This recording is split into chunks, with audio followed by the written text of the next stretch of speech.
Olá, bonecas e bonecos! Tudo bem com vocês? O vídeo de hoje, Filipinho, Charlie, Mel, Jojo, eles encontraram boi papá na cozinha. Mas antes de falar, chamo o canal, vamos lá.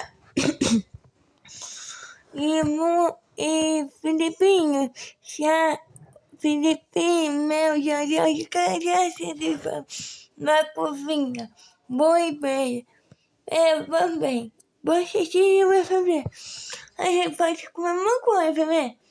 Vamos lá. Vamos lá.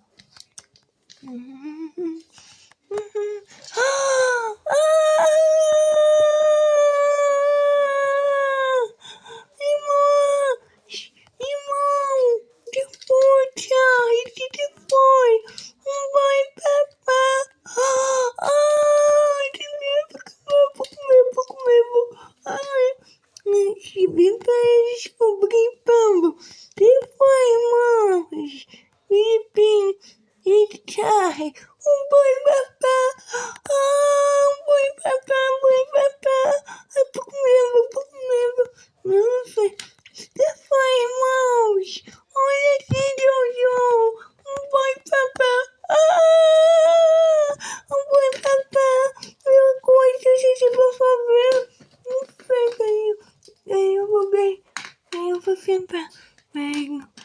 Minha coisa, a gente vai fazer, irmãos. Um feixe boi, papá. Que vai fazer uma cozinha pra mamãe? A gente comer? Que mamãe Charlie. Aí eu vou ter uma boca. É verdade.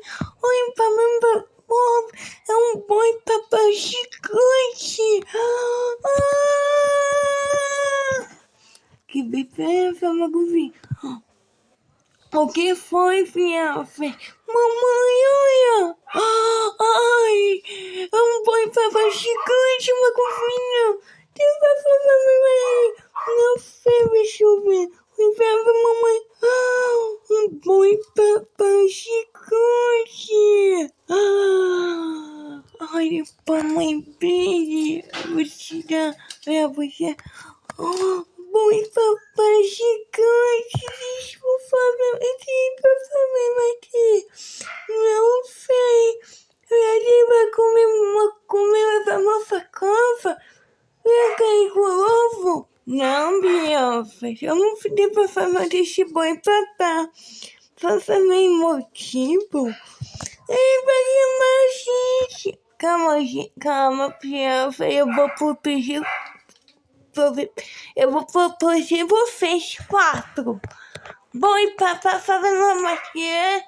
E agora quem vai tirar? Peraí, eu vou tirar. Você, pronto, tirei. Joguei fora. Tá bom, mamãe, eu vou fazer isso pra gente. Sei lá, crianças, como isso aqui? Eu não sei, eu não quase perdi. E apareceu. Ele foi comer uma coisa? Não sei. Você foi comer uma coisa. Não, ele não vai aparecer agora, tá bom? Tá bom. Essa boneca do boneco, tchau.